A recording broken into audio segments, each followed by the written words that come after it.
ସହୃଦୟାନନ୍ଦ ନାଟକର ନାଁଟି ସହୃଦୟାନନ୍ଦ କବି ହେଲେ କୃଷ୍ଣାନନ୍ଦ ସଂସ୍କୃତ ଭାଷାରେ ଲେଖା ହେଇଛି କବି ହେଲେ କିନ୍ତୁ ଓଡ଼ିଆ କବିଙ୍କର ଘର ଜଗତସିଂହପୁର ଜିଲ୍ଲାରେ ଜଗତସିଂହପୁର ଜିଲ୍ଲା ଆଜ୍ଞା କୃଷ୍ଣାନନ୍ଦ କବି କଣ କହୁଛ ତାଙ୍କରି ଲେଖା ହେଇ ଅନେକ ଲୋକ କଥା ଜାଣନ୍ତିନି କି ଖାଲି ବହି ଗାଇଲେ କଣ ହବ ହଉ ରହିଥା ତାହେଲେ ହେ ମୋର ଜ୍ଞାନୀ ମଣ୍ଡଳୀ ଆଜି କାହିଁକି ଆଙ୍କର ନାଁଟା ନଳ ହେଲା ନା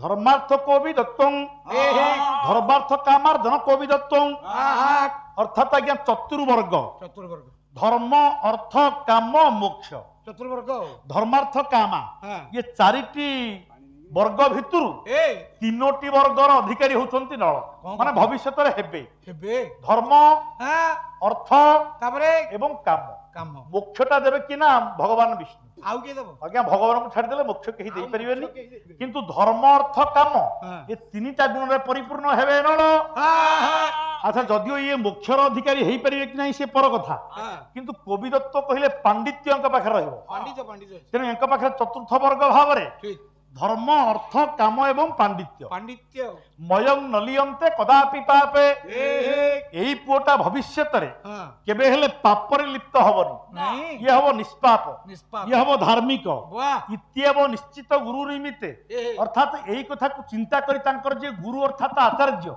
ଯିଏଙ୍କର ନାମକରଣ କଲେ ଅର୍ଥାତ ନିଷଧ ରାଜ୍ୟର ପୁରୋଧା ତାଙ୍କୁ ନାଁ ଦେଲେ ମୟଂ ନଲିୟନ୍ତେ କଦାପି ପାପେ ନ ଲିୟନ୍ତେ ବୋଲି ପାପରେ ଲିପ୍ତ ହେବେ ନାହିଁ ବୋଲି ନଳ ନାମକୁ ପ୍ରଦାନ କଲେ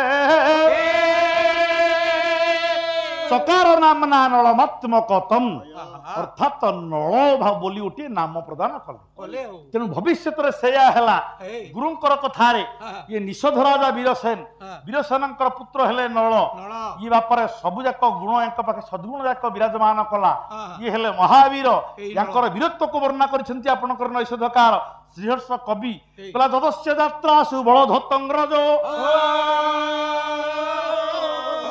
ସ୍ଫୁରତ ପ୍ରତାପା ନଳ ଧୂମ ମଞ୍ଜିମ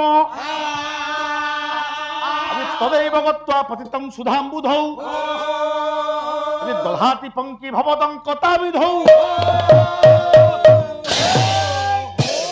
କହିଲା ମହାବୀର ନଳ ୟାଙ୍କର ଯେତିକି ସୈନ୍ୟବାହିନୀ ଅଛନ୍ତି ଯେତେବେଳେ ଯୁଦ୍ଧ ଯାତ୍ରା କରନ୍ତି ନଳ ତାଙ୍କର ସୈନ୍ୟମାନଙ୍କର ପାଦରୁ ଏତେ ଧୂଳି ଉଡ଼େ ଯେ ସମଗ୍ର ଜଗତ ଅନ୍ଧାର ହେଇଯାଏ ଆଉ ଯେତେବେଳେ ବର୍ଷା ହୁଏ ସେତେବେଳେ ଏଇ ଧୂଳି ଗୁଡାକ ସବୁ ପଙ୍କ ହେଇକିରି ସମୁଦ୍ର ଭିତରେ ପଡେ ନଦୀ ମାନଙ୍କ ମାଧ୍ୟମରେ ପଙ୍କିଳ ହେଇକିରି ପାଣି ଗୁଡାକ ଯେତେବେଳେ ସମୁଦ୍ରରେ ଯାଇକି ଥୟ ହେଇଯାଏ ପଙ୍କ ଗୁଡାକ ତଳେ ବସିଯାଏ ପଟୁ ମରିଯାଏ କୋଉଠି ସମୁଦ୍ର ତଳେ ଆଚ୍ଛା ଆପଣଙ୍କର ଚନ୍ଦ୍ର କୋଉଠୁ ଉଦୟ ହୁଅନ୍ତି ନା ସମୁଦ୍ର ଭିତରୁ ବାହାରନ୍ତି ସମୁଦ୍ର ଭିତରୁ ଆଜ୍ଞା ଯେତେବେଳେ ଲୁଣିଆ ପାଣି ଦେଇକିରି ବାହାରନ୍ତି ସେତେବେଳେ ପଙ୍କ ଗୁଡାକ ଚନ୍ଦ୍ରଙ୍କ ଦେହରେ ବୋଳି ହେଇଯାଏ ଆପଣଙ୍କର କବି ମାନେ ନୈଷଧକାର ଶ୍ରୀହର୍ଷ କହିଲେ ପଙ୍କ ଗୁଡାକ ବୋଳି ହେଇଥାଏ ସେ ପଙ୍କ ଭିତରୁ ବାହାରନ୍ତି କି ନା ଚନ୍ଦ୍ର ଇଏ ଯୋଉ ଲୁଣି ପାଣି ବାଜିକିରି ଉପରକୁ ଉଠିଲା ବେଳକୁ ଗୁଡାଏ ପଙ୍କ ଚାରିପଟୁ ଛାଡି ଯାଇଛି ଆଉ ମଝିରେ ଗୋଟେ ଠୋଲା ପଙ୍କ ଲାଖି ଆପଣ ମାନେ ସେଇଆକୁ ଦେଖିକିରି ଆଜି କହୁଛନ୍ତି ଇଏ ପଙ୍କ ନୁହଁ ଚନ୍ଦ୍ର କଳଙ୍କ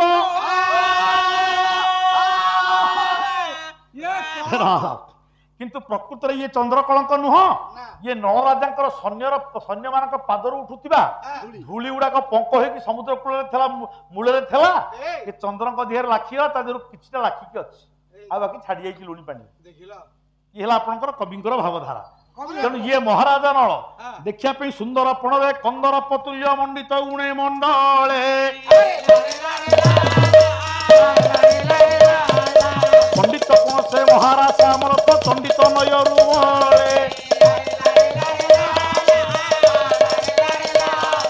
ଅମରଙ୍କ ତୁଲେ ସମର କରିବା ସମର ଧପଣ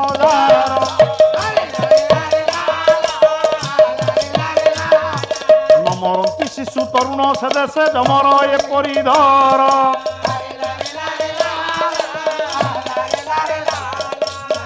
ହେ ମୋର ନମସ୍ୟ ଜ୍ଞାନୀ ମଣ୍ଡଳୀ ଆଜ୍ଞା ଦେବତା 4 ଜଣ ଦେଖିଲେ କହିଲେ ଏ ରାଜା ନଳ ଯେତିକି ସୁନ୍ଦର ଯେତିକି ଶକ୍ତିଶାଳୀ ଯେତିକି ଧାର୍ମିକ ଯେତିକି ଗୁଣବନ୍ତ ୟାଙ୍କୁ ଦେଖିଲା ପରେ ଏଇ ଦମୟନ୍ତୀ ଆମକୁ ବରଣ କରିବ ଏ କାହିଁ ବିଶ୍ୱାସ ହଉନି ତାହେଲେ ଆମେ ଯେତେବେଳେ ଦେବତା ମାନେ ସବୁ ଜାଣିଲେ ଆମେ 4 ଜଣ ବାହା ହେବା ପାଇଁ ଆସିଲୁ जदि दमयंती को बाहा न होइकिरी फेरिबु एटा हम पे बड़ अपमान हबो लज्जित कथा तेणु आज्ञा राजा नल होचंती सत्यवादी धार्मिक महाज्ञानी तेणु ये सबू देवता मानकर विश्वास हो गला जे जदि आमे पहुंची जीवु नलंक राजा तांकु सत्य करई देउ किछि भिक्षा मागिबु से सत्यबद्ध होई जिवे जदि आमे मागिबु जे दमयंती को बुझे जाई कि हमकु वर्ण करिया पई निश्चित राजा नल जते भल पाउथले सुधा सत्य करचंती बरा सत्यबद्ध होइचंती सत्य संग हमकु विवाह करिया पई दमयंती की एई निजे प्रवर्तैबे एई कहिबे यांक बोलरे पड़ी कि दमयंती मो बेकरे वर्णमाला देबे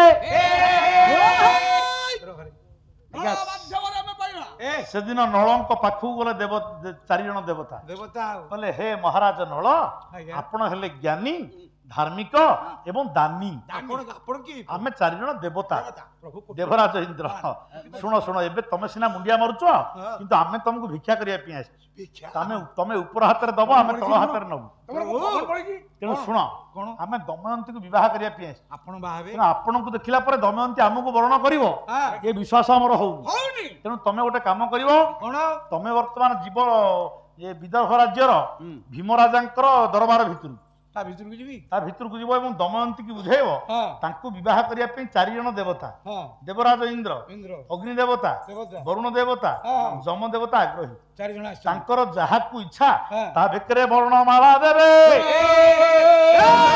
आया जीवी जाय आपण चारि जन देवता आपनकर काम रे मु जीवी आपण कोन देबे कहउनांती अरे कोन देबे छाड़ म नळ कहिले कहले मु जीवी कोन हणा खाइया पे मोरीबी कहले जो राज्य रे तांको राजकन्यार स्वयंवर होउची से राज्य रे कोन से स्वयंवरा कन्या को सुरक्षा देबा पे से बंदोबस्त हेई अरे मु बाहर लोकटा मु दरबार भितरे पसी जीवी तांकर लोक माने सब मते छाडी देबे नहीं मु पळेबी ना मोरीबी मते तांको सैन्य माने हानि देबेनी मते मारी देबेनी आज्ञा एठी आपनकर देवराज इंद्र कहला रे सुनो सुनो आमे देवता माने जहा चाहि ता हबो आमे तुमको कल्याण करूछु वर्तमान सुनो मु देवराज इंद्र तुम बेकरे गोटा फूलमाଳ पकाउछु ए के अछि रे ए माळ जे पर्यंत थिबो ए माळटा छिंडी गलानी काई मोर मंगल हो बोली भाबुनी ए माळ नाही मोर काई भाबुछ मते अमंगलिया जणा पड़िलानी ए के अछि रे कोन मते कंधई गिरी रह ए माळटा थिबा पर्यंत हे बाबा ए माळटा थिबा पर्यंत ए माळ केबे हेले मौलिबो नाही एवं तमे जो रास्ता रे जीव तुम कहीं देखि परिबेनी ए माळ प्रभाव बढ़िया बढ़िया माळटा खाली सेति की नुह अच्छा मु देखिबी ना नाही तमे समस्त की देखिबो मते केही देखिबी तुम कहीं देखिबेनी तमे जो रास्ता रे जीव कहला मुंड नई मालोडा पड़िबो नाही पड़िबो नाही पड़िबो नाही द्वार बंध ऊपरे रही हो जाई देवराज इंद्र कहले हे राजा नल तमे जो रास्ता रे जीव तमे मुंड नुआई कर जीवा दरकार पड़िबनी तमे गले जदि द्वार बंधटा नीचा हेई थाए तमे जतिकी उच्चा तमठु आहुरी उच्चा हेई जीव द्वार बंध तमे तमर सीधा जीव कोठी मुंड नुआई मने ये होची देवराज इंद्र रो प्रभाव बापा रे तुम केही देखि परिबेनी तमे समस्त की देखिबो आज्ञा एठी अग्नि देवता कहले राजा नल मु तुमको आशीर्वाद करूची तमे जत्ते बेले जोठी मते स्मरण करिवो सेते बेले मु आपे आपे आविर्भाव हेबी माने बिना डियासिले ए भगवान मु देबी की चमत्कार तमे स्मरण कर जा मात्र के मु तमर वशीभूत हेबी आविर्भूत हेबी आज्ञा जमराज वरुण देवता कहले मु तुमको कल्याण करूची करूनांदी कहले तमे जत्ते बेले जोठी मते चाहिबो मु सेठी पुनी आविर्भाव हेबी पानी दो चमत्कार मु मधे तमर ए भली सेवा करी माने मु जोठी चाहिबी आपण पाइबी होले लागि हेठी पानी हेकी बारी हां निश्चित भाबरे धन्यवाद जम जम कहउचंती कहले हे नल राजा मु मधे तुमको कल्याण करिवि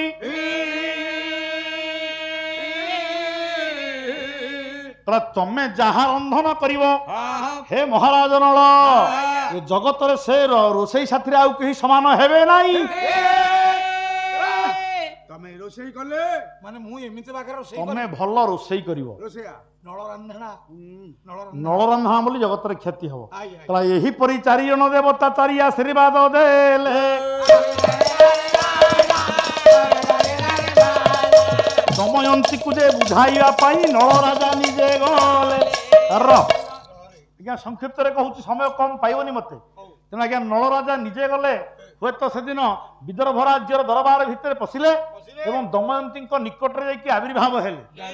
ବାବୁରେ ସିଧାସଳଖ ଦମୟନ୍ତୀ କହିଲେ, ହେ ଦମୟନ୍ତୀ, ଆସନ୍ତା କାଲି ଆପଣଙ୍କର ସ୍ୱୟଂବର ହବ। ଆପଣଙ୍କୁ ବିବାହ କରିବା ପାଇଁ ଇଚ୍ଛା କରୁଛନ୍ତି ସ୍ୱୟଂ ଦେବରାଜ ଇନ୍ଦ୍ର, ଅଗ୍ନି ଦେବତା, ବରୁଣ ଦେବତା, ଯମ ଦେବତା। ଆପଣଙ୍କର ଯାହାକୁ ଇଚ୍ଛା ଆପଣ ତାକୁ ବରଣ କରିବେ। ଆଜ୍ଞା ଏଇଠି ପରିଷ୍କାର ଭାବରେ ଦମୟନ୍ତୀ କହିଦେଲେ, କହିଲେ ଶୁଣନ୍ତୁ ଇନ୍ଦ୍ର ମେସାନ୍ନ ଚିହ୍ନ ନଳି ନୌଡୁପତେ। ତେଣୁ ଆଜ୍ଞା ସେତେବେଳକୁ ଅହଲ୍ୟାଙ୍କର କଥା ସରିଯାଇଛି, ଅହଲ୍ୟାଙ୍କ ପରବର୍ତ୍ତୀ କଥା ଏଇଟା। ତେଣୁ ଆପଣଙ୍କର ଏଇଠି ଦମୟନ୍ତୀ କହିଲେ, ହେ ମହାରାଜ, ହେ ନଳ, ଆପଣ ଏତିକି ମନେ ରଖନ୍ତୁ ଇନ୍ଦ୍ରଙ୍କୁ ମୁଁ କେବେ ବରଣ କରିବି ନାହିଁ, କାରଣ ଇନ୍ଦ୍ର ହେଲେ ଚରିତ୍ରହୀନ। କେମିତି ଚରିତ୍ରହୀନ ହେଲେ? ଆପଣଙ୍କର ଅହଲ୍ୟା ଉପାଖ୍ୟାନକୁ ପଳେଇ ଆସନ୍ତୁ। ଏପଟେ କଣ ହେଲା ନା ଯୋଡ଼ିଏ ଦେବତା ସୂର୍ଯ୍ୟ ଆଉ ଇନ୍ଦ୍ର, ସୂର୍ଯ୍ୟ ଆଉ ଇନ୍ଦ୍ର। ଆଜ୍ଞା ଯେତେବେଳେ କହିଦେଲେ ଭଗବାନ ବ୍ରହ୍ମା ଯିଏ ପୃଥିବୀ ପରିକ୍ରମା କରିକିରି ଆଗ ଆସିବ ମୋ ଝିଅକୁ ତାକୁ ବାହା ଦି ଜଣ ପଳେଇଲେ। ଦି ଜଣ ପଳେଇଲା ପରେ ବ୍ରହ୍ମା ଚିନ୍ତା କଲେ, ବିଚାର କଲେ। ବ୍ରହ୍ମା କହିଲା ଇଏ ଦିଟାକ ଚରିତ୍ରହୀନ ଦେବତା, ଏମାନେ ଭୋଗ ବିଳାସୀ, ୟାଙ୍କୁ ମୋ ଝିଅ ବାହା ଦେବା ପାଇଁ ମୋର ଗୋଟେ ଇଚ୍ଛା ନାହିଁ। ମୋ ଝିଅ କାହାକୁ ବାହା ହବ ନା ଯିଏ ଜ୍ଞାନୀ, ଯିଏ ବ୍ରହ୍ମଚାରୀ। କାହିଁକି ବ୍ରହ୍ମଚାରୀ? ନା ବ୍ରହ୍ମଚାରୀ ମାନେ ନିଜର ଇନ୍ଦ୍ରିୟ ବୃତ୍ତିକୁ ନିଜ ଆୟତ ଭିତରେ ରଖିପାରନ୍ତି। ଆପଣଙ୍କର ଭାଗବତ ପ୍ରମାଣ କଲା, ନାରୀ ସଙ୍ଗମ ଋତୁ ମତେ କେବଳ ପୁତ୍ର ଧର୍ମ ଅର୍ଥେ। ଯଦି ସ୍ତ୍ରୀ ସଙ୍ଗତି କରାଯାଏ ତାର କାରଣ ହଉଛି ସ୍ତ୍ରୀ ହେଲା ମାତୃଜାତି। ଆଜ୍ଞା ପ୍ରତ୍ୟେକ ସ୍ତ୍ରୀ ହେଲା ଆମର ମା ତୁଲ୍ୟ, କିନ୍ତୁ ସେଇ ମା ତୁଲ୍ୟ ସ୍ତ୍ରୀ ଜାତି ସାଙ୍ଗରେ ପୁରୁଷଟିଏ ରତି କରେ, ରମଣ କରେ। ବାବୁରେ କଲେ ମଧ୍ୟ କାହିଁକି ରମଣ କରେ ନା କେବଳ ପୁଅଟିଏ ପାଇବା ପାଇଁ। ଭବିଷ୍ୟତର ବଂଶଧର ପାଇଁ ଆମେ ସ୍ତ୍ରୀ ଗ୍ରହଣ କରୁ ଏବଂ ତା ସହିତ ରତି ବା ପ୍ରେମ ମଧ୍ୟ କରୁ। ଆଜ୍ଞା ଯୋଉ ସ୍ତ୍ରୀ ଲୋକଟିଠୁ ଆମେ ଜନ୍ମ ଲାଭ କରୁ ସେଇଭଳି ଆଉ ଗୋଟିଏ ସ୍ତ୍ରୀ ଲୋକକୁ ଆମେ ନିଜର ସ୍ତ୍ରୀ ଭାବରେ ମଧ୍ୟ ଗ୍ରହଣ କରୁ। ଆମକୁ ମାତୃହରଣ ଦୋଷ ଲାଗିବା କଥା। କିନ୍ତୁ ଯେତେବେଳେ ମନ ଭିତରେ ଇନ୍ଦ୍ରିୟ ଲାଳସା ନ ରଖି ଉତ୍ତମ ପୁତ୍ରଟିଏ ପାଇବା ଲକ୍ଷ୍ୟରେ ମହତ ଉଦ୍ଦେଶ୍ୟରେ ସେହି କାର୍ଯ୍ୟ କରାଯାଏ ସେଥିରୁ ପାପ ଉତ୍ପନ୍ନ ହୁଏ ନାହିଁ।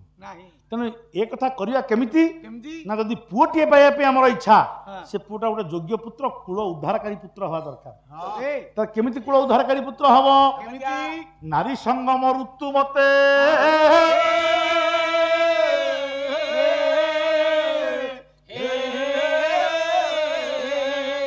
ଆଜ୍ଞା ଋତୁସ୍ନାତା ନାରୀ।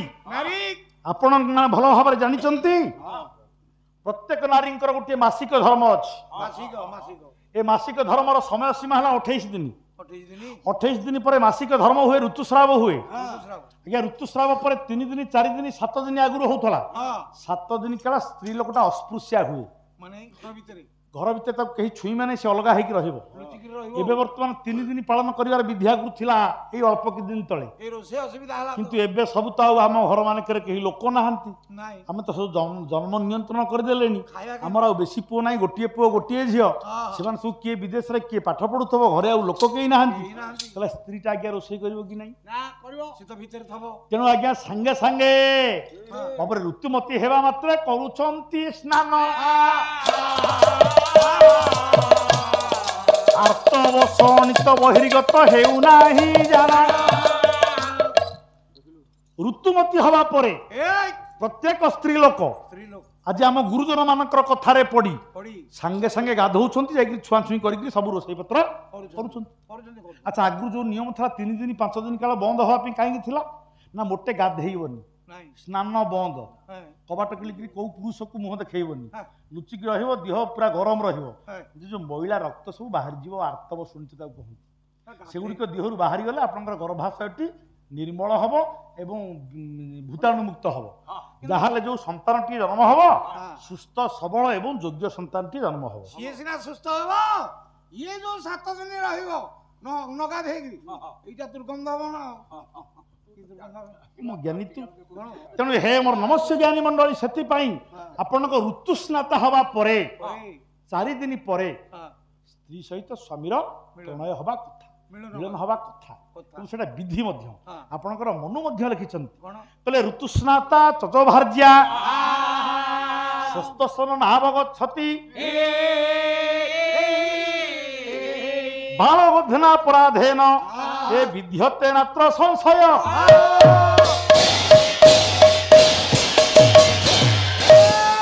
हे मोर नमस्य ज्ञानी मंडली ऋतुस्नाता नारी कहले गोटे ऋतुमती होइथिबा नारी ऋतु स्नान करि सारिबा परे 10 दिन भितर स्त्री पुरुष भितर मिलन हवा कथा। 10 दिन सेई भितर मिलित हेले जो संतानटी जन्म हब से हब सुस्थ निरोग बापा मांकर सेवाकारी एवं कुल उज्ज्वलकारी कुल उद्धारकारी पुत्र। किंतु आज्ञा ये नीति नियम कामुक पुरुष माने ग्रहण करूछंती कि कामुक पुरुष माने जेते बेले मन सेते बेले चाहिए निज स्त्री सहित प्रीति आरंभ करूछंती। ताले जो पुओटी जन्म होउछ बापा बुढ़ा बुढ़ी हे गला पर बापा मां बाबरे सेमानको पादरे आडे कि फोपाडी दउचंती। आपण जि गाड़ी टे किनुचंती गोटे मोटरसाइकिल आपण किनिया पी जाउचंती मोटरसाइकिल दाम हुए तो 60,000 70,000 किंवा लक्ष मोटरसाइकिल टे किनिया पे हेले आपण प्रथमे ज्योतिष द्वार को जाउचंती पचारुछंती निज राशि नक्षत्र देखौछंती पचारुछंती को दिन को समय रे बा को बार रे को तारीख रे किनले मो पे शुभ हबो गाड़ी रंग भी बदल को रंगर गाड़ी किनले शुभ हबो तापर ज्योतिष कहि सारला परे आज्ञा ज्योतिष कथा सुनि सारला परे आपनकर शुभ हवा पे सेही दिन सेही तारीख रे आपन गाड़ीटा किनुछन गाड़ी किनला परे आपन देवी मंदिर को बा देवता मंदिर को जाई कि ब्राह्मण पुरोहित को दक्षिण दउछंती लेंबू मडई कि पूजा करूछन तापर गाड़ी चढुछन ए प्रबल ताले जदि लक्षे टंकार गाड़ी पे एतिकी जत्न आपण बुढ़ा बुढ़ी हो गला पर आपनकर जीवन रो दायित्व जे नबो जो पुओटा पुओ सीटा गोटे भल पुआ आसी जन्म हबो सेति पे को दिन आमे की दायित्व नैचे तिथि बार एवं शुभ समय निरूपण करिया पे ज्योतिष द्वार को आमे केबे जाइछे अरे जदि जाइने केमिति कुल उज्ज्वलकारी पुओटा पाइया बोली आमे आशा करिबा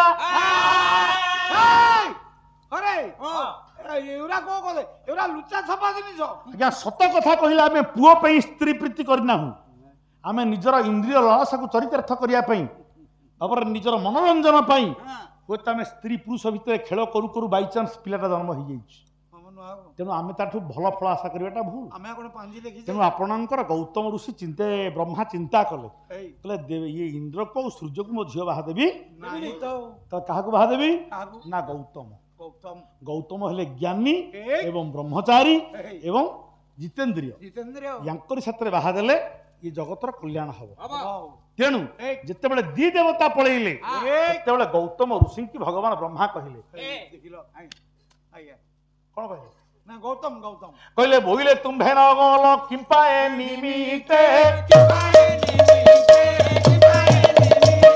आगे ब्रह्म प्रदक्षिण करी सेचन जोड़ते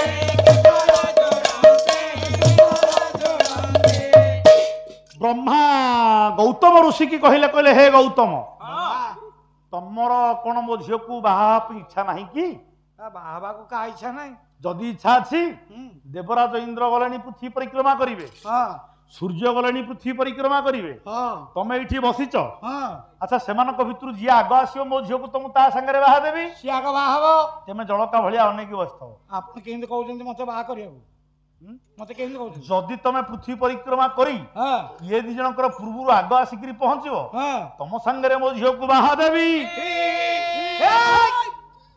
अरे घंटे की 2 घंटा ला से गलेनी सी तांगर माने जानो भितरे सी तांगर जाउचंदी मोर तो किछि बोले किछि नै मो केंद कोन करबी एते पछरे जाईकरी आज्ञा चिंता कले गौतम कहले जणे देवता हेले देवराज इंद्र तांको पाखरे अछि उच्च श्रवा अश्व ऐरावत हस्त तापरि सी जिवे सी हाथी रे बसिकिर जिवे नहले घोड़ा रे बसिकिर जिवे अच्छा आउ जणे देवता हेले सूर्य तांको पाखरे गुटी रथ अछि सप्ताश्व रथ सातटी घोड़ा जोता हिचंती से रथ रे बुलिवे पृथ्वी ये उच्च श्रवा अश्व रे बुलिवे पृथ्वी ये हाथी रे अच्छा मु हाथ रे बुलिवे हाथी रे बुलिवे गौतम कहिले मु बुलिबी कोथरे बाबाजी लोक मु पादरे चली जिवि मोर तो किछि नै मु पादरे चली जिवि अच्छा से दिजन जाक गलेनी अध घंटा हला एबे ब्रह्मा कहिला परे मु पछरे अध घंटा परे बाहरी साइकिल चले तांदा अच्छा मु आग केबे पृथ्वी बुली के आसिकरी पितामह ब्रह्मा के पाखरे पहुंची परिबी नहीं आ मु से जीव केंदी बाहाई केमी झियो को बाहाबी ना बुद्धि विवेक ज्ञान बळे मरण जिनी पारे हे ସଂସ୍କୃତରେ ଗୋଟେ କଥା ଅଛି ବୁଦ୍ଧିର୍ଯସ୍ୟ ବଳନ୍ତସ୍ୟ। ଯାହା ପାଖରେ ବୁଦ୍ଧି ଅଛି ତା ପାଖରେ ବଳ ଅଛି। ଆଜ୍ଞା କଣ କଲେ ନା ବ୍ରହ୍ମାଙ୍କ ଚାରିପଟେ ଗୋଟେ ଘେରା ବୁଲିଲେ। ପିତାମହ ପିତାମହ ପିତାମହ ବ୍ରହ୍ମାଙ୍କ ଚାରିପଟେ ଗୋଟିଏ ଘେରା ବୁଲିକି ହାତ ଯୋଡ଼ିକି ଠିଆ ହେଲେ। ପିତାମହ କଣ କିରେ ଝିଅ ଝିଅ ମାଲ ମୋରି ଚାରିପଟେ ଗୋଟେ ଘେରା ବୁଲିଗଲୁ ହେଇଗଲା। ଆଜ୍ଞା ସେମାନେ ପୃଥିବୀ ବୁଲିବା ପାଇଁ ଗଲେଣି ଜାଣନ୍ତୁ ତୁ ମୋରି ଚାରିପଟେ ବୁଲିଗଲେ ହେଇଯିବ। ଗୋଟା ମୂର୍ଖ ବୁଢା ଗୋଟା ମୂର୍ଖ କହିଲା ହିରଣ୍ୟ ଗର୍ଭ ସମବର୍ତ୍ତତାଗ୍ରେ ଭୂତସ୍ୟ ଜାତ ପତିରେକ ଆସୀତ୍ ସଦାଧାର ପୃଥିବୀ ଦ୍ୟାମୃତେ ମାଂ ତସ୍ମୈ ଦେବାୟ ହବିଷା ବିଧେମ। ହେ ଭଗବାନ ବ୍ରହ୍ମା ଆପଣ ହେଲେ ହିରଣ୍ୟ ଗର୍ଭ। ହିରଣ୍ୟ କହିଲେ ବ୍ରହ୍ମାଣ୍ଡ। ବ୍ରହ୍ମାଣ୍ଡ ଆପଣଙ୍କର ଗର୍ଭରେ ପୁରା ବ୍ରହ୍ମାଣ୍ଡ ଅଛି। ଆଉ ଆପଣଙ୍କର ଗର୍ଭରେ ବ୍ରହ୍ମାଣ୍ଡ ଥାଉ ଥାଉ ପୃଥିବୀ ବୁଲିବା ପାଇଁ ମୁଁ ବାହାରକୁ ଯିବି କାହିଁକି? ଆପଣଙ୍କ ଚାରିପଟେ ବୁଲିଲି ମାନେ ମୁଁ ବ୍ରହ୍ମାଣ୍ଡ ବୁଲି ସାରିଲେଣି। ଆଜ୍ଞା ଇଏ ତ ବ୍ରହ୍ମାଙ୍କର ଇଚ୍ଛା ଥିଲା ଆଙ୍କୁ ଝିଅ ବାହା ଦେବା ପାଇଁ ମଳୁ ଖୋଜୁଥିଲା ଯାହା ବୈଦ ବତେଇଲା ସେ ଡେରି କରିନାଉ ତୁ ବସିଲୁ। ୟା ଉଭୟଙ୍କର ସେ ବାହାଘର କରେଇଦେଲେ ଉଭୟଙ୍କର ବାହାଘର ହେଇଗଲା। ଏଇ କଥାଟା ଏଠିକି ଥାଉ। ଏପଟେ ଆପଣଙ୍କର 4 ଜଣ ଦେବତା କଣ କଲେ ନା ଯେତେବେଳେ ଆଜ୍ଞା ନଳ ଯାଇକିରି ବୁଝେଇଲେ ଯେ ରାଜି ହେଲେ ନାହିଁ କେବେ ହେଲେ କିଏ ନା ଆପଣଙ୍କର ଦମୟନ୍ତୀ କଲେ ନଷ୍ଟ ଚରିତ୍ର ଦେବତା ମାନେ ଏମାନଙ୍କୁ ମୁଁ ଜଣକୁ ବାହା ହେବିନି। ମୁଁ ଆଜ୍ଞା ନଳଙ୍କୁ ବରଣ କରିଛି ମନେ ମନେ। ମୁଁ ନଳଙ୍କ ଛଡା ମୁଁ ମରି ପଛେ ନଳଙ୍କ ବ୍ୟତୀତ ମୁଁ କାହାକୁ ଆଉ ବିବାହ କରିପାରିବି ନାହିଁ। ଆଜ୍ଞା ଯେତେ ବୁଝାଇଲେ ଦମୟନ୍ତୀ ମନା କରିଦେଲେ।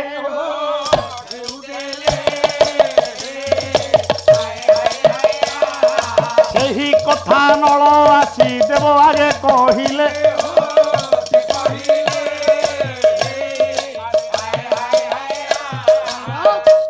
ଦେବତା ମାନଙ୍କ ଆଗରେ ନଳ ଆସିକିରି କହିଲେ ବର୍ତ୍ତମାନ ଝିଅଟା ମନା କରିଦେଲା ଦମୟନ୍ତୀ ମନା କରିଦେଲା ଯେ ମୁଁ ନଳ ବ୍ୟକ୍ତ କଲା ମତେ ବରଣ କରିବ ମୋ ଛଡା ସିଏ କୋଉ ଦେବତା କଣ କାହାକୁ ସେ ବରଣ କରିବ। ଆଜ୍ଞା ଦେବରାଜ ଇନ୍ଦ୍ର ଚିନ୍ତା କଲେ କହିଲେ ଆଚ୍ଛା ଝିଅଟା କେତେ ଚାଲାକି ଦେଖିବା ଟିକେ କେମିତି ସେ ତମକୁ ବରଣ କରିଦବ ଆମକୁ ଛାଡିଦବ ଦେଖିବା। ହଉ ପ୍ରଥମ ଚେଷ୍ଟାଟା ଆମର ହେଇପାରିଲାନି ସଫଳ ହେଲା ନାହିଁ ତ ଦ୍ୱିତୀୟ ଚେଷ୍ଟା ସଫଳ ହବ। କହିଲା ତମେ ଯୋଉଠି ବସିବ ନଳ ଆମେ ଦେବତା ମାନେ ଆମେ ନିଜ ଇଚ୍ଛାରେ ଆମେ ରୂପ ପରିଗ୍ରହଣ କରିପାରିବୁ। ତମେ ଯେମିତି ନଳ ତମରି ରୂପ ଭଳିଆ ଏକ୍ଜାକ୍ଟ ନଳ 5 ଜଣ ଆମେ 4 ଜଣ ମଧ୍ୟ ହେଇଯିବୁ ନଳ। ଆମେ 5ଟି ନଳ ତମରି ପାଖରେ ବସିବୁ। ଆମେ 5 ଆଉ 13 ଡାକି ଦିଅ 18 ନଳା ହେଇକି ବସି ପଡିବା। କହିଲା କାହାକୁ କରିବ ବାଳା ଦେଖିବା ବରଣ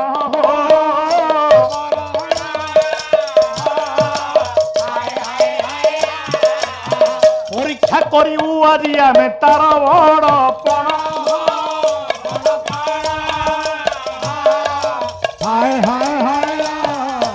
ଆଜ୍ଞା ସ୍ୱୟଂବର ହେଲା ନଳ ଯୋଉଠି ବସିଲେ ତାଙ୍କ ଚାରିପଟେ ଆଜ୍ଞା ବସି ପଡିଲେ ତାଙ୍କ ପାଖରେ ଦେବରାଜ ଇନ୍ଦ୍ର ଅଗ୍ନି ବରୁଣ ଯମ 4 ଜଣ ଯାକ ସମସ୍ତେ ନଳ ରୂପ ହେଇକି ବସିଲେ। ଆଜ୍ଞା ଯେତେବେଳେ ଝିଅଟି ଆସିଲା ଦମୟନ୍ତୀ ସଖୀଟି ଯେତେବେଳେ ପରିଚୟ କରେଇଲା ସେତେବେଳେ ଦେଖିଲା ବେଳକୁ 5 ଜଣ ନଳ। ସେତେବେଳେ କଣ କଲା କହିଲା କାହାକୁ ବରଣ କରିବି।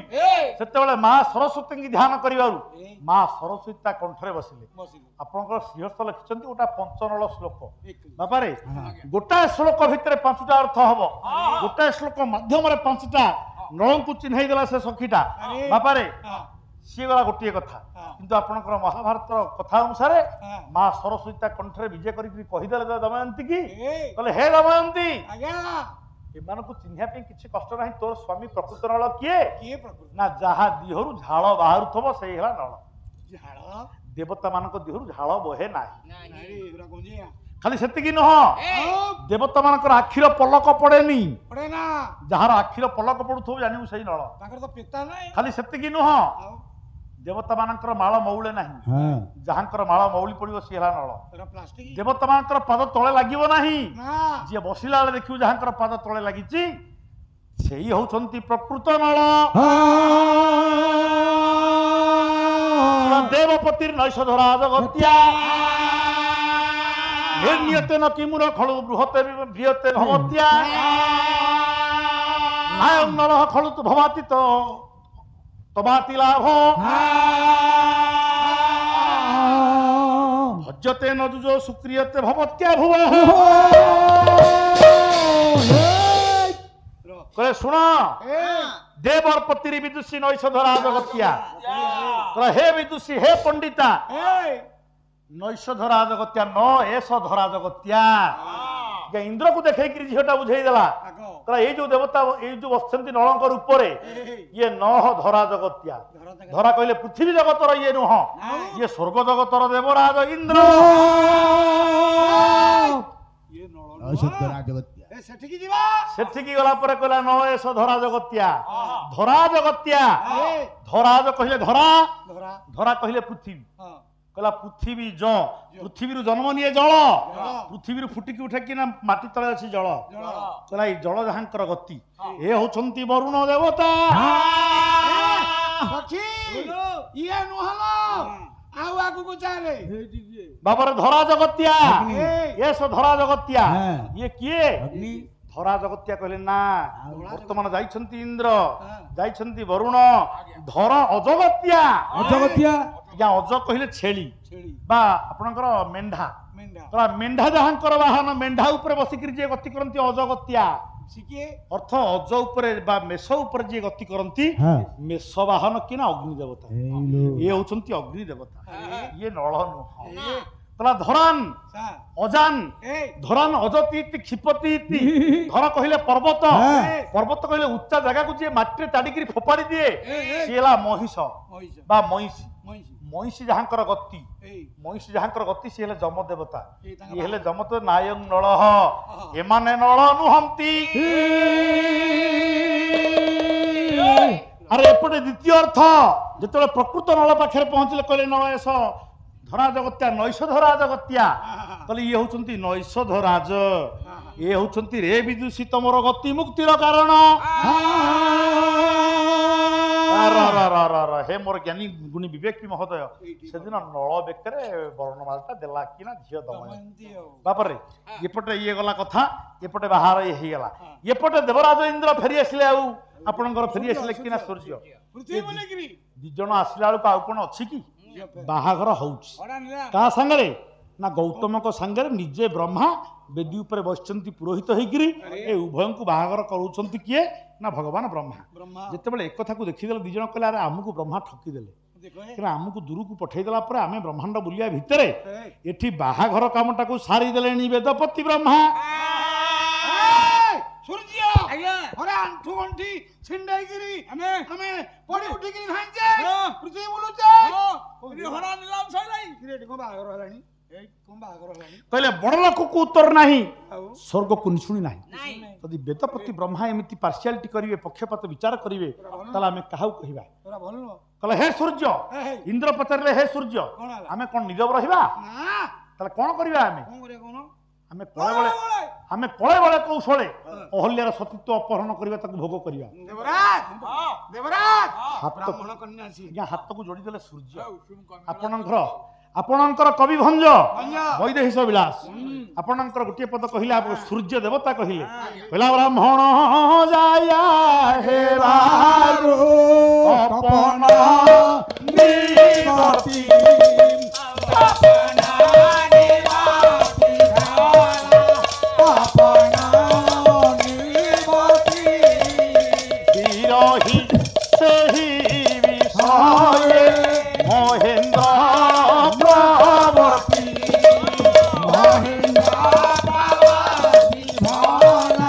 महेंद्र भुवन भास्वर सूर्य मना करदेले कहले हे देवराज इंद्र मोर इच्छा थिला अवश्य अहल्या को विवाह करिया किंतु मु आउ सेथरे हाथ मारिबिनी काईना जने ब्राह्मणकर स्त्री से हेई सारले गौतम ऋषिंकर पत्नी हेई सारला परे अन्य जने पुरुष स्त्री प्रति लालायित हबाटा एटा आर्य संस्कृतिर विरोधी देव नीतिर विरोधी मु आउ से कथा करि पाइबिनी किंतु देवराज इंद्र आज्ञा महा अहंकारी अहंकारी इंद्र कहला सूर्य हे सूर्य कौन हला तमे जाई पारो किंतु मु जेबिनी कले बळे कौशले अहल्या को हरण करिवी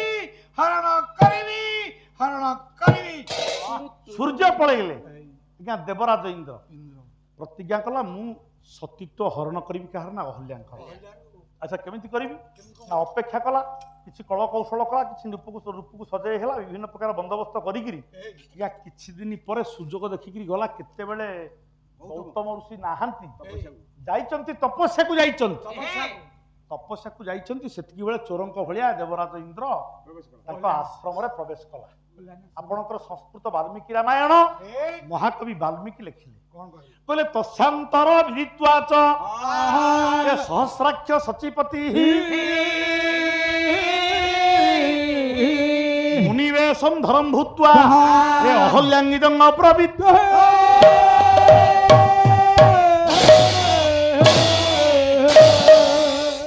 ଦେବରାଜ ଇନ୍ଦ୍ର ମନେ ମନେ ଭାବିଲା କହିଲା ଯୋଉ ଝିଅଟା ଅହଲ୍ୟା ବ୍ରହ୍ମାଙ୍କର ଝିଅ ଏବଂ ଯୋଉ ଝିଅଟା ଗୌତମଙ୍କର ସ୍ତ୍ରୀ ସେ ନିଶ୍ଚିତ ଭାବରେ ସତୀ ହେଇଥିବ ଆଉ ପତିବ୍ରତା ହେଇଥିବ।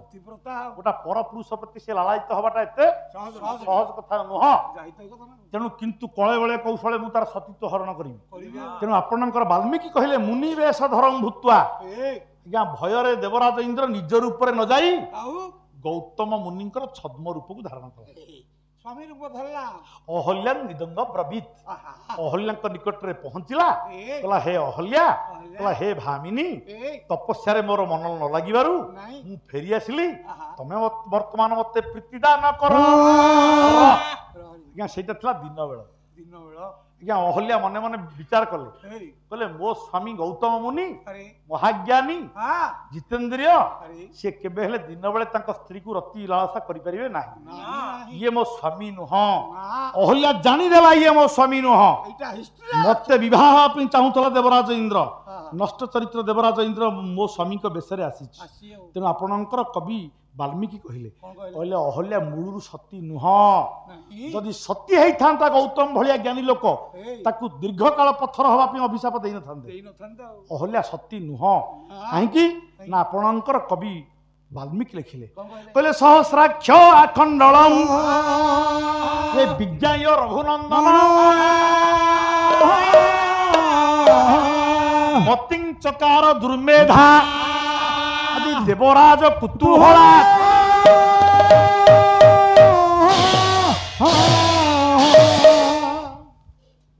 ଆଜ୍ଞା ଆପଣଙ୍କର କବି ବାଲ୍ମୀକି କହିଲେ ଅହଲ୍ୟାଙ୍କର ଚରିତ୍ର ନଷ୍ଟ ଚରିତ୍ର। କେମିତି ସେ ସତୀ ନୁହଁ କେମିତି ସେ ଅସତୀ। କେମିତି କଣ କର ସହସ୍ରାକ୍ଷ ସଚିପତି ଆରେ ସହସ୍ର ଅକ୍ଷ ଯୁକ୍ତ ଆପଣଙ୍କର ଯୋଉ ପୁରାଣରେ କୁହାଯାଇଛି ତାଙ୍କର ସହସ୍ର ଯୋନି ହେଲା ସହସ୍ର ଯୋନି ପୁଣି କ୍ଷମା ଭିକ୍ଷା କରିବାରୁ 100ଟା ଆଖି ହେଲା ସେଇଟା ବି ଭୁଲ।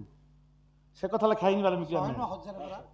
ଆରେ ସହସ୍ର ସହସ୍ର ହଁ ହଜାରଟା ଆଖି ଆଜ୍ଞା ନୁହଁ ତାଙ୍କର। ଇଏ 1000ଟା ଆଖି ଅହଲ୍ୟା ଅଭିଶାପରେ ହେଇନି ଆଜ୍ଞା। ତାଙ୍କର ପ୍ରଥମରୁ ଇନ୍ଦ୍ରଙ୍କର ଗୋଟିଏ ନାଁ ହେଲା ସହସ୍ରାକ୍ଷ। କାହିଁକି ନା ଦେବରାଜ ଇନ୍ଦ୍ରଙ୍କର ଯୋଡା ଆଖି ନୁହଁ ତାଙ୍କର 1000 ଆଖି। ଆଜ୍ଞା ସାରା ସଂସାରକୁ ସେ ଦେଖିବେ। କୋଉଠି ଆପଣଙ୍କର କୁମ୍ଭାରଟିଏ ମାଟି ଗଢୁଛି ତାକୁ ଖରା ହେବା ଦରକାର ଆଜ୍ଞା ସେଠି ଖରା କରାଇବେ। କୋଉଠି କୃଷକଟିଏ ଭିକ୍ଷ ମାଗୁଛି ଆଜ୍ଞା ବର୍ଷା ହଉ ମୋର ଜଳି ଯାଉଛି ଧାନ ସେଠି ବର୍ଷା କରାଇବେ। 1000ଟା ଆଖି ହେଲେ ସିନା 1000ଟା ଆଖି ଦେଖିକିରି ସାରା ବ୍ରହ୍ମାଣ୍ଡ ପାଇଁ ଉପକାର କରିବେ ଦେବରାଜ ଇନ୍ଦ୍ର। ତେଣୁ ଦେବରାଜ ଇନ୍ଦ୍ରଙ୍କର ନାଁଟା ପ୍ରଥମରୁ ସହସ୍ରାକ୍ଷ। ଏଇଠି ଗୌତମଙ୍କର ଅଭିଶାପରେ ସେ ସହସ୍ରାକ୍ଷ ହେଇନାହାନ୍ତି।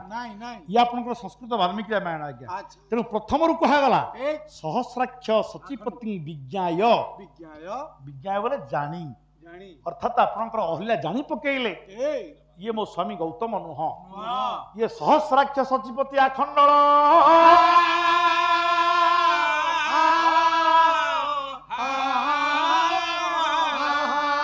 ଦେବରାଜ ଇନ୍ଦ୍ର ମୋ ପାଖରେ ଆସିକିରି ମୋ ସ୍ୱାମୀ ବେଶରେ ପ୍ରୀତି ଭିକ୍ଷା କରୁଛନ୍ତି ତଥାପି ମଧ୍ୟ ଜାଣିକିରି ମଧ୍ୟ ମତିଂ ଚକାର ଦୁର୍ମେଧା। ଦୁର୍ମେଧା ଶବ୍ଦର ଅର୍ଥ ହେଲା ଦୁଷ୍ଟ ବୁଦ୍ଧି। ଅହଲ୍ୟାଙ୍କୁ ଦୁଷ୍ଟ ବୁଦ୍ଧି ବୋଲି କହିଲେ ଆପଣଙ୍କର ମହର୍ଷି ବାଲ୍ମୀକି କହିଲେ ସେ ଦୁଷ୍ଟ ବୁଦ୍ଧି ଅହଲ୍ୟା ଦେବରାଜ ଇନ୍ଦ୍ରଙ୍କୁ ଜାଣିକିରି ମଧ୍ୟ ମତିଂ ଚକାର ତାଙ୍କ ପ୍ରତି ମନ ବଳେଇଲା। କାହିଁକି ନା ଦେବରାଜ କୁତୁହଳା ମନେ ମନେ ଭାବିଲା ମୋ ସୌନ୍ଦର୍ଯ୍ୟ କେତେ ଯେ ସ୍ୱୟଂ ଦେବରାଜ ମଧ୍ୟ ମୋର ପ୍ରଣୟ ପ୍ରାର୍ଥୀ ପ୍ରେମ ପ୍ରାର୍ଥୀ। ଏଇ କୌତୁହଳରେ ଜାଣି ଜାଣି ଦେବରାଜ ଇନ୍ଦ୍ରଙ୍କ ସାଙ୍ଗରେ ପ୍ରୀତି କଲା।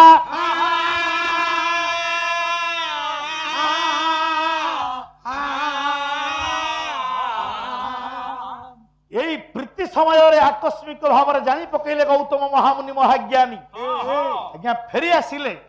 ଯେତେବେଳେ ଦେବରାଜ ଇନ୍ଦ୍ରଙ୍କୁ ଦେଖିଲେ ସେତେବେଳେ କଣ କଲେ ନା ଦେବରାଜ ଇନ୍ଦ୍ର ଗୋଟେ ବିରାଡି ବେଶରେ गोटा मार्जार रूप को धरिक गवाक्ष मार्ग नहीं पड़ौला ताको धरी पकेले गौतम कहले हे राजा इंद्र तमे कौन कल एते बड़ पदवीर अधिकारी ही तुम पाखे चरित्र नहीं मु तुमको अभिशाप देवी अभिशाप नुह से आशीर्वाद बोली जान से अभिशापटा कौन एमती अभिशाप देले से अभिशाप नुह आशीर्वाद हो गला मु ये अभिशाप तुमको आशीर्वाद देवी तमे जो भूल करछ आ जीवन में सेमिति भूल करिवो नाही नाही या कान धरची आ जम्मा कोडी नुकुडामी करबिनी करे ना आ करबिनी करे की अवस्था है गौतमेन उक्त तस्मान् कल विफलस्तं भविष्यति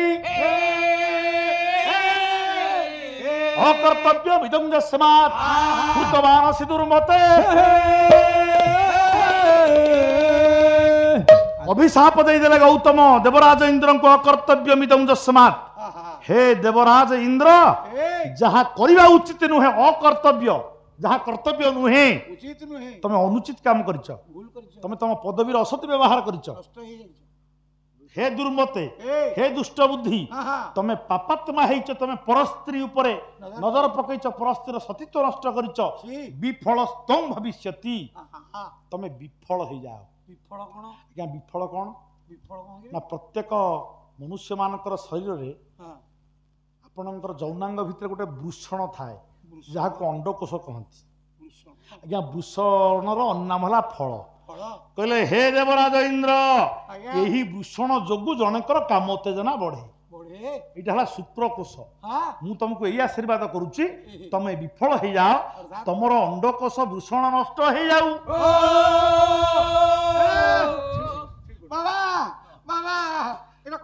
तमे चाहिए अन्य कौन नारी सहित प्रीति करी तमर आ भोग लालसा हबनी काम उत्तेजना आउ सृष्टि हबनी धरण होइथिवा षंढ भलिया बलद भलिया बलद तुम बलद आ चाहिए काम प्रवृत्ति तमर हब नाही आज्ञा नाई सहस्र जनी कथा ओडिया पुराण रे लिखा है किंतु संस्कृत पुराण रे तांकर आगुरु माने अभिशाप पाया पूर्व तांका ना सहस्राक्ष मुई ना आपन श्लोक गाइबी सहस्राक्ष सचिपति विज्ञान रघुनंदन अभिशाप पाई ना क्षेत्र से ता पूर्व तांको सहस्राक्ष कुहाई तेनो से जोनी कथा मिछ तांको से कहले तमे भूषणहीन हो जीवो तमे हे जीवो कोन भूषण अच्छा आपनकर केही पढिचंती से बहिटा जो दिनकृष्णकर कोन प्रस्ताव सिंधुर गोटे श्लोक अछि आपण सुनिथिबे पालाकार मुहरु इंद्र मेषांड चिन्ह मलिन उडुपते माधव गोपजात इंद्रंकर गोटी ना हला मेषांड चिन्ह अर्थात तांकर अंडकोश नष्ट हो जिवारु परवर्ती अवस्था रे अग्निकर वाहन हला मेषर अंडकोश नै पितृ लोक माने वैद्य रूप रे नै कि तांका साथरे जोड़िले अंग प्रतिरोपण करा गला बोली इंद्रंकर गोटी ना हला मेषांड चिन्ह तेणु हे जहाँ पुराण कथा ये आपणकर संस्कृत वाल्मीकि रामायण समय रे मध्य अंग प्रतिरोपण विद्या भारतीय माने शिखिथिले आर्य ऋषि माने शिखिथिले नथिले देवराज इंद्र केमति हले इंद्र में षंड चिन्ह हौ धीरवर पंडित प्रवर धीरे धीरे श्रवण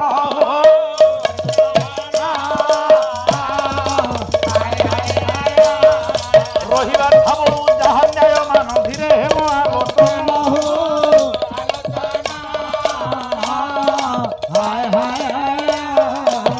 आज्ञा एपटे अहल्या को अभिशाप देले बंद करिया हाँ टिके आउ 10 मिनिट बसंतु मु खाली कथा गोटे मेले देवी आज्ञा दया करंतु आउ टिके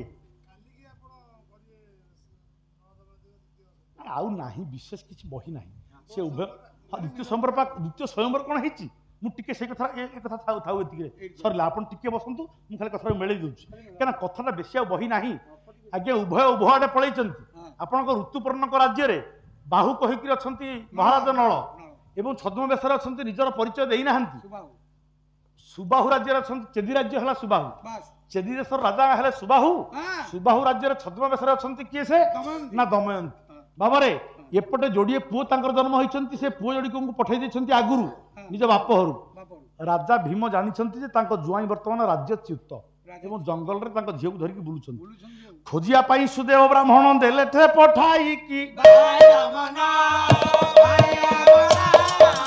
दमयंती पासरे प्रवेशिले जाई की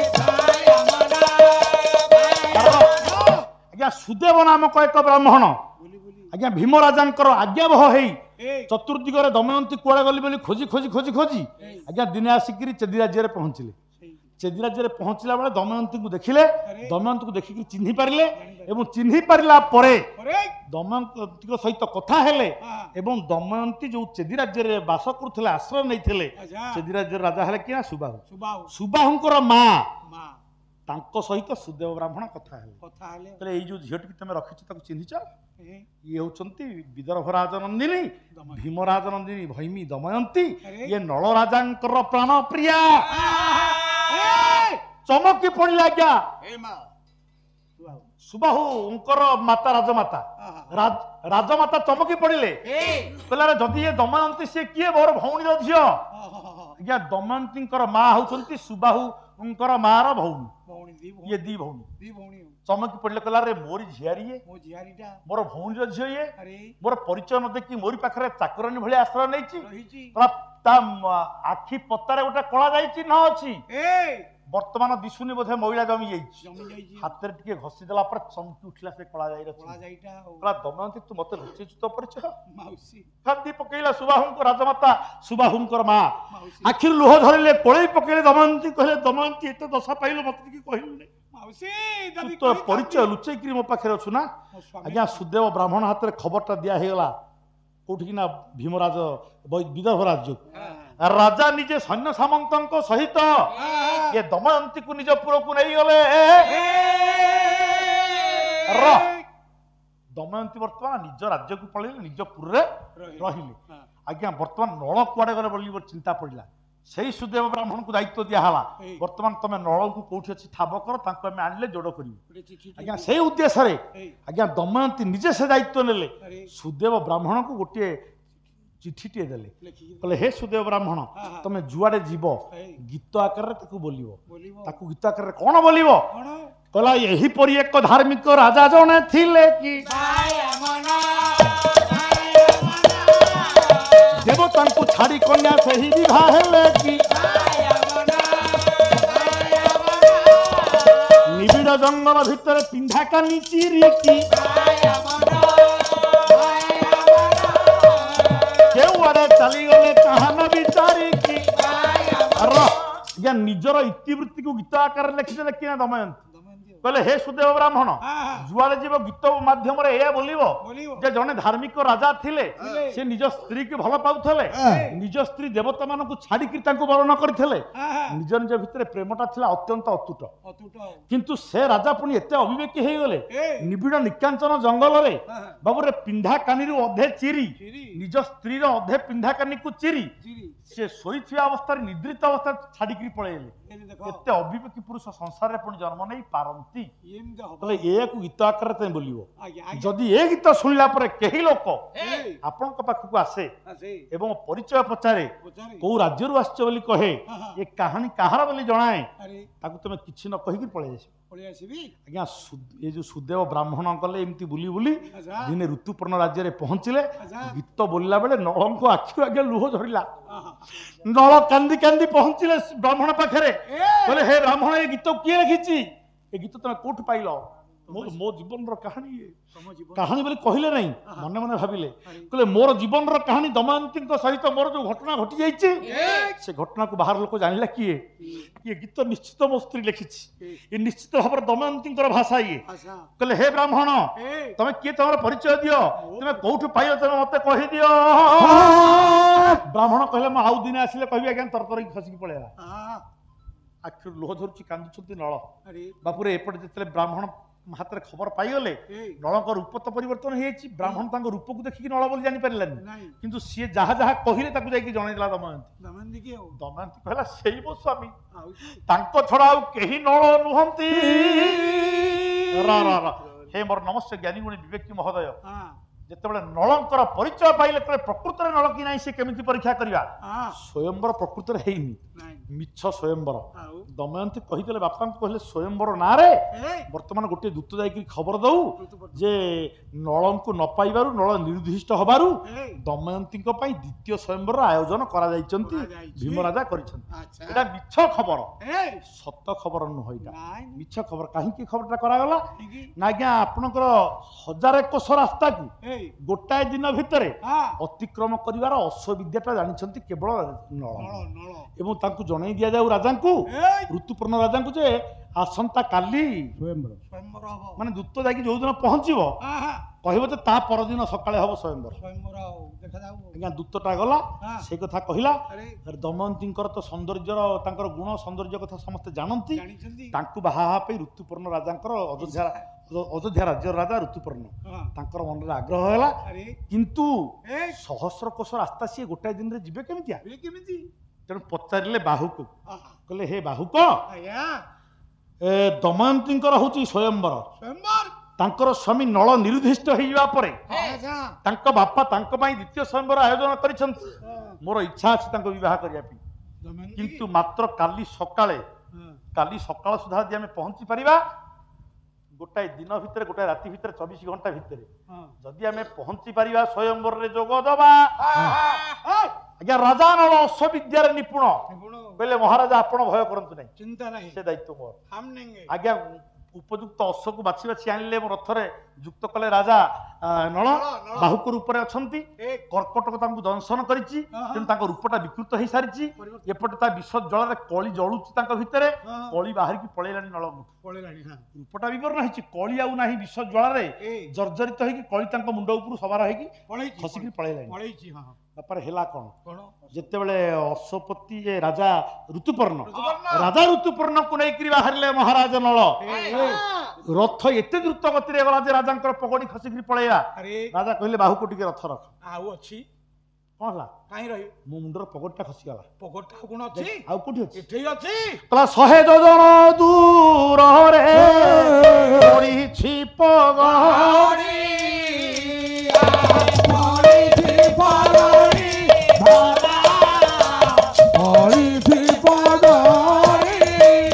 ବିଶ୍ୱାସ ନ ହୁଏ ରଥ ଦ୍ରୁତେ ଯାଏ ଗଡି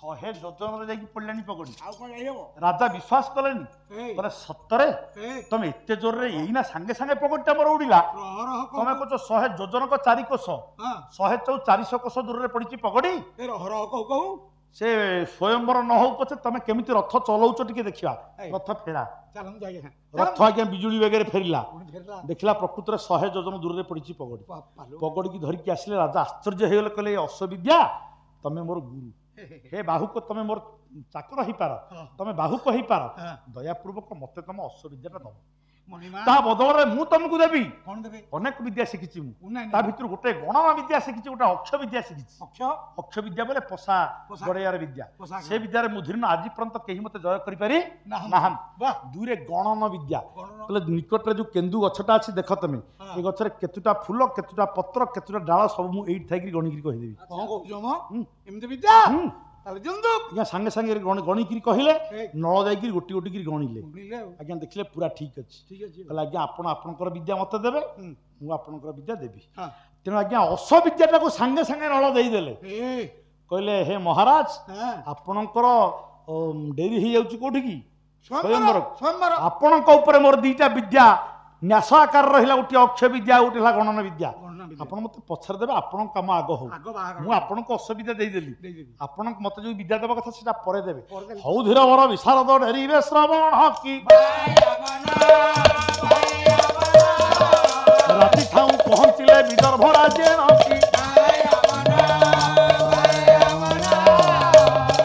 ରାତି ଥାଉ ଥାଉ ସକାଳ କଣ ରାତି ଥାଉ ଥାଉ ପହଞ୍ଚିଗଲେ ଆଜ୍ଞା ବିଦର୍ଭରେ ରାତି ପାଇନି ଦେଖିଲେ ସ୍ୱୟଂବର ନା ଛେନାଗୁଡ କିଛି ନାହିଁ ଆରେ ଦମୟନ୍ତୀଙ୍କ ଇଆଡେ ନଳ ରାଜାଙ୍କର ଆଜ୍ଞା ମନେ ମନେ ଦୁଃଖ କହିଲେ କଣ ଦମୟନ୍ତୀଙ୍କର ମୋ ଉପରୁ ଏତେ ବିଶ୍ୱାସ ତୁଟିଗଲା ଯେ ଏଇ ଆଉ ମୁଁ ନାହିଁ ବୋଲି ଆଉ ଗୋଟେ ସ୍ୱୟଂବର ସିଏ କଲେଣି ଦ୍ୱିତୀୟ ସ୍ୱୟଂବର ପୁଣି ଆଉ ଜଣେଙ୍କୁ ସେ ବାହା ହେବା ପାଇଁ ପୁଣି ରାଜି ହେଲେ ଦମୟନ୍ତୀ ଦେଖ ଏହାର ମନ ପଡିଯାଉଛି ହଁ ହଁ ସତରେ ଦମୟନ୍ତୀଙ୍କର ମନଗତ ଭାବ ବୁଝିବା ପାଇଁ କିନ୍ତୁ ନଳ ମଧ୍ୟ ଯାଉଛନ୍ତି ଯାଉଛନ୍ତି ତେଣୁ ହେ ମୋର ଜ୍ଞାନୀ ମଣ୍ଡଳୀ ଏଇ ଏ ରାତି ଥାଉ ଥାଉ ପହଞ୍ଚିଗଲେ ଯେତେବେଳେ ଭୀମ ରାଜା ଜାଣିଲେ ଯେ ବର୍ତ୍ତମାନ ଋତୁପର୍ଣ୍ଣ ରାଜା ଆସୁଛନ୍ତି ଏଇ ତାଙ୍କୁ ଆତିଥ୍ୟ ପ୍ରଦାନ କଲେ ହଁ ବାପାରେ ଏଇ ଆତିଥ୍ୟ ପ୍ରଦାନ କରି ପଚାରିଲେ କୁଆଡେ ଆସିଲ ଆଜ୍ଞା ବଢି ଆରେ ଯାଉଛନ୍ତି ଦମ କୌଣସି ସ୍ୱୟଂବରର ବନ୍ଦୋବସ୍ତ ନାହିଁ ନାହିଁ ରାଜା ଦେଖିଲେ ଉତ୍ସବର କୌଣସି ଚିହ୍ନ ବର୍ଣ୍ଣ ନାହିଁ ନାହିଁ ନିଜକୁ ଲାଜ ଲାଗିଲା ଯେ ମୁଁ ଦମୟନ୍ତୀ କି ବାହା ହେବା ପାଇଁ ଆସିଛି କଥା କହିପାରିବେ?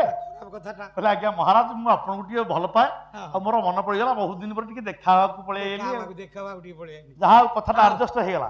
ଏପଟେ ଦମୟନ୍ତୀ ଲୁଚିକିରି ଦେଖିଲେ କହିଲେ ଯିଏ ଆଣିପାରିଲା ଗୋଟାଏ ଦିନ ଭିତରେ ହଜାରେ କୋଶ ଅତିକ୍ରମ କରି ଋତୁପୂର୍ଣ୍ଣ ରାଜ୍ୟ ଅଯୋଧ୍ୟା ରାଜ୍ୟରୁ ଯିଏ ପହଞ୍ଚି ପାରିଲା ନିଷଦରେ ମୋ ସ୍ୱାମୀ ନଳ ଛଳା ସେ କେହି ନୁହେଁ। ଆଉ କିଏ ବିଦ୍ୟା ଜାଣିଛି? ଏଭଳି ଅଶ୍ୱଚାଳନା ବିଦ୍ୟା ଆଉ କେହି ଶିଖି ନାହାନ୍ତି। ଆଉ କେହି ଓଡିଶା ଲୁଚିକିରି ଦେଖିଲା ବାହୁକ କିଏ? ଆଜ୍ଞା ଦେଖିଲା ବେଳକୁ ବାହୁକ ନିଜର ସ୍ୱାମୀ ନୁହନ୍ତି, ଗୋଟେ ଅତି ଗେଡା ରୂପ ହେଇଥିବା କଦାକାର କଳା ବିଚିବିଚା କଳା ଅତି କଦର୍ଯ୍ୟ ରୂପ ଧାରିଛି। ସାଂଘାତିକ ରୂପ। ତାହେଲେ ଏଇ କଣ ମୋର ସ୍ୱାମୀ ନଳ? ନା ତାହେଲେ ଏଙ୍କ ରୂପ ଏମିତି ବିବର୍ଣ୍ଣ କେମିତି ହେଲା? ଏମିତି କଦାକାର ରୂପ କେମିତି ହେଲା? ତଥାପି ପରୀକ୍ଷା କରିବା ପାଇଁ କରିଲେ ଯୋଜନା କି ସଖୀ କିଏ ଡାକି କରି ବୋଲେ ତୁ ହି ଅନା କି ଗୋଟେ ସଖୀ କି ଡାକିଲେ ସଖୀ ତୋ ଉପରେ ଗୋଟେ ଗୁରୁ ଦାୟିତ୍ୱ ଦେଲି ତୁ କଣ କରିବୁ ନା ସେ ଯୋଉ ବାହୁକ ଯୋଉଠି ଅଛି ଯୋଉ କଦାକାର ବାହୁକ ଯିଏ ଘୋଡା ଚଲେଇକିରି ଆସୁଛି ତାକୁ ନେଇକିରି ତୁ ହାଣ୍ଡି ଚାଉଳ ଦବୁ। ହାଣ୍ଡି ଖାଲି ହାଣ୍ଡି ଚାଉଳ ଦବୁ, ପରିବା ଦବୁ, ଦିଆସିଲି ଦବୁ, ନିଆଁ ଦବୁନି, ଚକମକି ପଥର ଦବୁନି କି ପାଣି ଦବୁନି। କହିବୁ ଆପଣ ଏ ରୋଷେଇ କରିକି ଖାଆନ୍ତୁ। ଇଏ କି କଥା?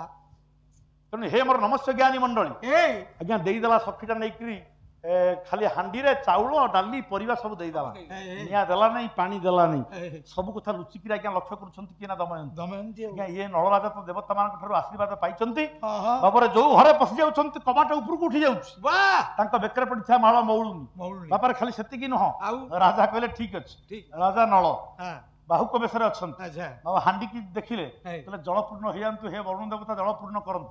ସାଙ୍ଗେ ସାଙ୍ଗେ ହାଣ୍ଡି ଜଳପୂର୍ଣ୍ଣ ହେଇଗଲା। ତାପରେ ସାଙ୍ଗେ ସାଙ୍ଗେ ନିଆଁ ଧରେଇ ଦେଲେ, କାଠ ଖଣ୍ଡେ ଧରିଲେ ଫୁଙ୍କି ଦେଲେ, ନିଆଁ ହେଇଗଲା। ରୋଷେଇ କରିଦେଲା। ଆଜ୍ଞା ଆଖି ଲୁହ ଝରିଲା, କହିଲେ ଏଇ ମୋର ସ୍ୱାମୀ ନଳ ଏମିତି କଦାକାର ରୂପ ହେଲେ କେମିତି? ନିଜ ବାପାଙ୍କୁ କହିଲା ପରେ ରାଜସଭା ଭିତରେ ଋତୁପର୍ଣ୍ଣ ଅଛନ୍ତି, ରାଜା ଭୀମ ମଧ୍ୟ ଅଛନ୍ତି, ବାହୁକକୁ ଡକା ହେଲା, ତାଙ୍କ ଗୋଡ ତଳେ ପଡିଗଲେ। ଦମୟନ୍ତୀ କହିଲେ ଆପଣ ଛଦ୍ମ ରୂପକୁ ପରିତ୍ୟାଗ କରନ୍ତୁ। ଯେତେବେଳେ ସବୁ ପରିଚୟ ଜଣା ପଡିଗଲା ସେତେବେଳେ କର୍କଟକ ସର୍ପ ଯାଇଥିବା ବସ୍ତ୍ରକୁ ପରିଧାନ କଲେ ରାଜା ନଳ ଏବଂ ନିଜ ରୂପ ପ୍ରକାଶିତ କରି ସବୁ ସତ୍ୟ ଘଟଣାକୁ ପ୍ରତିଭାତ କଲେ। ହଉ ଏହିଠାର କଥା ଏବେ ଏଠାରେ ରହିଲା କି କଲ୍ୟାଣ କରନ୍ତୁ ସର୍ବେ ସେହି ପ୍ରଭୁ ଆଲା କି ରାମ ନମ ବୀରେ ସେହି ରାମ ଭଗବାନ କି କରୁଥାନ୍ତୁ ସମଗ୍ର ଜଗତ କଲ୍ୟାଣ କି ପ୍ରଭୁ ଦରବାରେ ଝଡ଼ କରେ କରେ ଅଳି କି ହଉ ହରିବୋଲ ହୁଳହୁଳି କରତାଳି ଚାଳି କି ହଉ ବୋଲନ୍ତୁ ଦୀନ ଜନ ଶରଣ ରକ୍ଷଣ ମହାବାହୁ ସମ୍ପୂର୍ଣ୍ଣ ସାଗରରେ ପୀର ଦରବାରେ ଆଜି ହରିବୋଲ ହୁଳହୁଳି କରତାଳି ସର୍ବେ ଦିଅନ୍ତୁ ଏ ବିଶ୍ୱ ଦୁଃଖ ଯାଉ ହେ।